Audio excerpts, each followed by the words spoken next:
Assalamualaikum warahmatullahi wabarakatuh. Perkenalkan, kami dari kelompok 1 akan sedikit menjelaskan tentang mekanisme cara kerja fisika layar.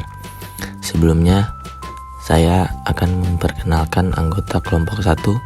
Yang pertama ada saya sendiri, Muhammad Willy Alamsyah, dengan NPM 202143500186. Dan yang kedua ada Muhammad Agung Priyadi, NPM 202143500247. Yang ketiga ada Nurlaili Ajahra, NPM 202143500167.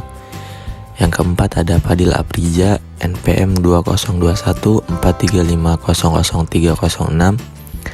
Yang kelima ada Muhammad Kian Adha, NPM 202143500285. Dan yang terakhir ada Muhammad Effendi dengan NPM 202143500139.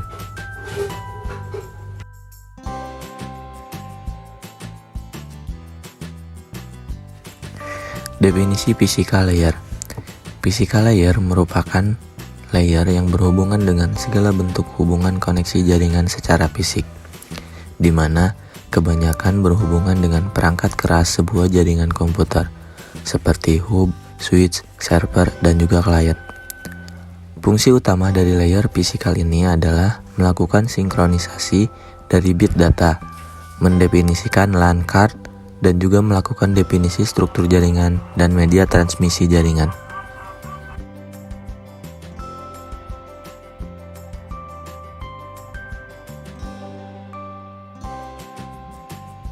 Letak fisika layar.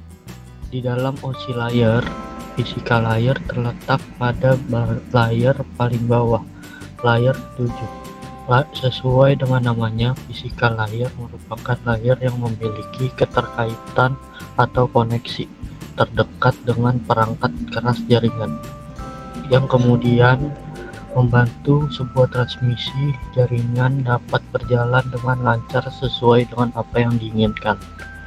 Di dalam kehidupan kita sehari-hari, terutama untuk bidang-bidang yang terkait dengan dunia IT, kita sering menjumpai perangkat-perangkat jaringan komputer yang memanfaatkan lapisan fisika layar. Berikut ini adalah beberapa media fisik atau perangkat keras yang memanfaatkan lapisan fisika layar.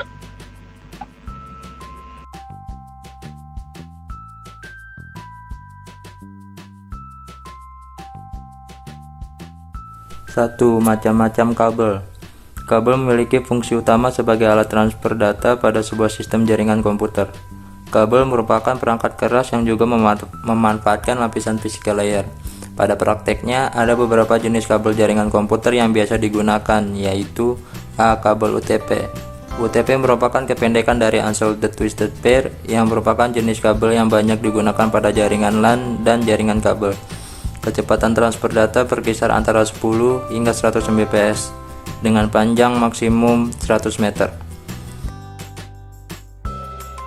Kelebihan kabel UTP yaitu mudah dalam instalasi atau pemasangan, harga yang terjangkau, mudah didapatkan, diameter kabel yang kecil maka cocok dengan kontor RJ45 merek apapun, serta mudah dalam proses crimping. Sering digunakan oleh teknisi jaringan di luar sana karena kualitas kabel yang mulai banyak diperhitungkan. Kekurangan kabel UTP yaitu tak bisa diterapkan dalam instalasi jarak jauh, maksimal 100 meter. Kabel mudah terkelupas, kabel tidak kuat menahan gangguan dari luar yaitu arus listrik, cuaca, dan lain-lain. Banyak dijual kabel yang kualitasnya kurang begitu bagus.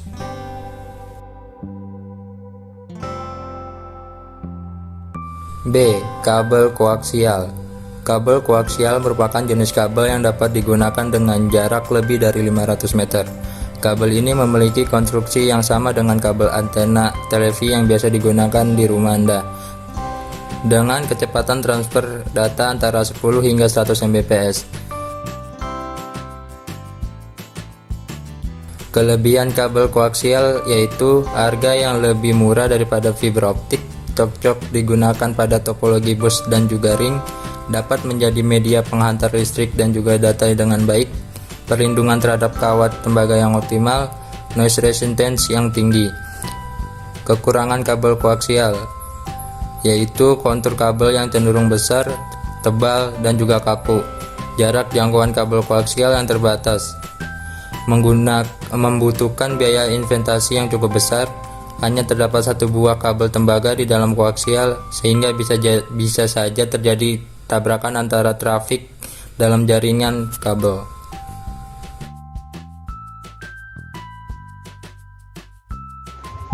Kabel fiber optik jenis kabel berikutnya adalah kabel yang sudah modern, yaitu kabel fiber optik.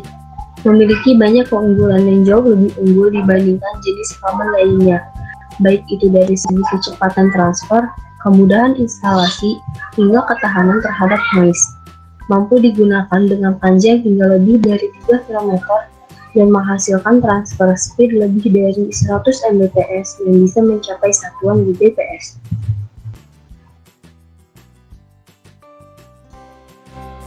Kelebihan kabel fiber optik. 1. Transfer data yang sangat tinggi atau dapat mencapai 1000 Mbps atau 1 GB. 2. Bahan dari kabel ini bisa bertahan dari beberapa gangguan. 3. Tidak pernah mengalami konsleting listrik karena kabel terbuat dari kaca balut yang mencapai up to 1 GB atau second ukuran kabel yang kecil, sehingga bobotnya pun menjadi ringan.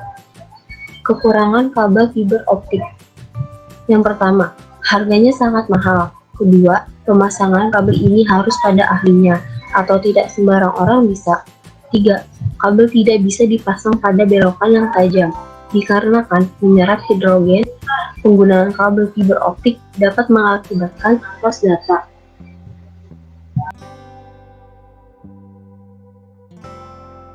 Network Interface Card atau sering disebut juga NIC. Network Interface Card atau NIC merupakan kependekan dari Network Interface Card. NIC juga sering kita kenal dengan istilah LAN card.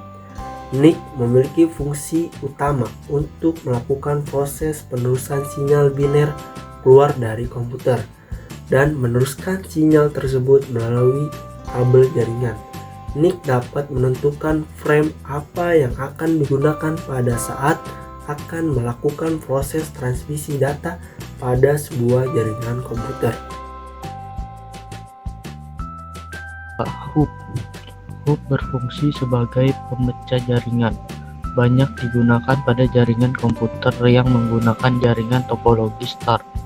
Dengan adanya hub, maka dapat dimungkinkan semua komputer silent dan juga user dapat saling berbagi dan mengakses informasi secara bersamaan dari satu buah komputer server saja, sehingga tidak membutuhkan banyak server dan juga kabel. Kelebihan hubungan hub ini adalah hub mempunyai banyak port. User hub dapat melakukan sharing dengan jaringan yang sama. Kekurangan hub tidak dapat membaca paket data-data. Hub tidak bisa mengetahui sumber dan tujuan data. Kecepatan dalam komunikasi harus dibagi dengan komputer lain yang menjalankan sharing.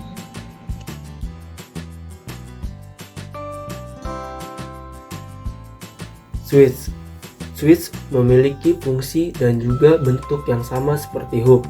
Akan tetapi, perbedaan mendasar dari switch adalah bahwa switch dapat melakukan pembatasan dan penutupan transmisi paket data. Jadi, dengan adanya switch, ada beberapa port dan juga kabel yang ditutup sehingga dapat melakukan pengaturan terhadap client mana saja yang berhak mengakses informasi dari server. Kelebihan switch. Yang pertama, switch mampu memeriksa dan menganalisa setiap paket data yang telah diterima sebelum meneruskan ke alamat tujuan. Yang kedua, switch mampu menentukan alamat tujuan dan sumber paket data yang telah melaluinya. Yang ketiga, switch mampu untuk memforward setiap paket data dengan tepat dan cepat. Kekurangan switch. Yang pertama, harga sedikit lebih mahal daripada hub dikarenakan switch adalah perkembangan dari hub. Yang kedua, hub hanya memiliki satu collision control untuk semua port yang memungkinkan dapat terjadinya bentrok atau tabrakan data karena transmisi data hanya dikontrol oleh satu collision. Yang ketiga, hanya dapat menggunakan kabel strike. Jadi, bila ingin menggunakan kabel cross yang sudah ada harus diubah menjadi kabel strike terlebih dahulu. Yang keempat, membutuhkan waktu yang cukup lama untuk memeriksa suatu paket. 5. Repeater. Apa sih yang dimaksud pengertian repeater?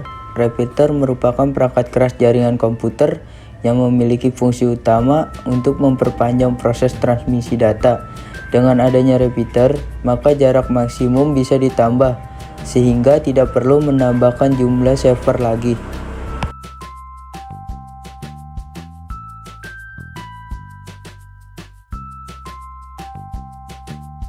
Cara kerja physical layer. Cara kerja physical layer adalah mengirimkan informasi fisik atau bit ke dalam saluran transmisi baik secara sinkron ataupun asinkron. Physical layer akan menerima bit secara transparan terhadap data link, kemudian ditransmisikan ke media transmisi. Physical layer dianggap sebagai endpoint oleh data link karena menyambungkan dan memutuskan hubungan yang diminta data link. Fungsi physical layer. Apa sih fungsi physical layer? Secara ringkas, lapisan fisik bertanggung jawab atas beberapa hal, yaitu melakukan proses data encoding, mengelola paket data agar berkomunikasi dengan media fisik, dan menjalankan proses transmisi. 1. Menentukan metode persinyalan komunikasi. Data dalam jaringan membutuhkan lapisan fisik untuk memuluskan prosesnya. Data baik dalam bentuk digital maupun analog akan dibawa oleh sinyal dari sistem sumber ke sistem tujuan. 2. Melakukan sinkronisasi data sebagai susunan terakhir. Fungsi lapisan fisik dalam model OSI dapat melakukan penyelarasaan paket data agar isinya tidak berubah. 3. Mendefinisikan link fisik. Dalam transmisi data lapisan ini menjalankan fungsi yang berhubungan langsung dengan media atau link fisik. Beberapa aktivitas yang dilakukan meliputi pengelolaan besar tegangan listrik, penentuan jenis kabel serta konektor, dan pengontrolan maksimal dari panjang media transmisi. 4. Mendefinisikan kartulan. Keberadaan kartulan dibutuhkan dalam jaringan komputer karena dapat mempercepat proses pertukaran data. Dengan begitu, LAN card dapat berkomunikasi dengan kabel ataupun radio tanpa mengalami kendala. 5. Mengimplementasikan topologi jaringan. Topologi jaringan adalah kerangka yang dibuat agar komputer dapat saling bertukar informasi, bahkan sebelum membangun jaringan. Sekian dari saya. Kesimpulannya, Open System Interconnection atau bisa disebut OSI merupakan suatu model jaringan yang memiliki komponen utama yang disebut dengan basic dan protokol. Physical layer merupakan lapisan OSI yang paling dasar dan merupakan lapisan paling kompleks dalam arsitektur OSI. Dalam kinerjanya, physical layer mendefinisikan sarana transmisi dalam bentuk bit mentah, seperti kata-kata atau simbol-simbol dalam kode, kemudian diubah menjadi sinyal fisik yang disalurkan ke sebuah media transmisi hardware. Dalam pengorganisasian OSI, physical layer merupakan user support layer atau lapisan-lapisan pendukung pengguna.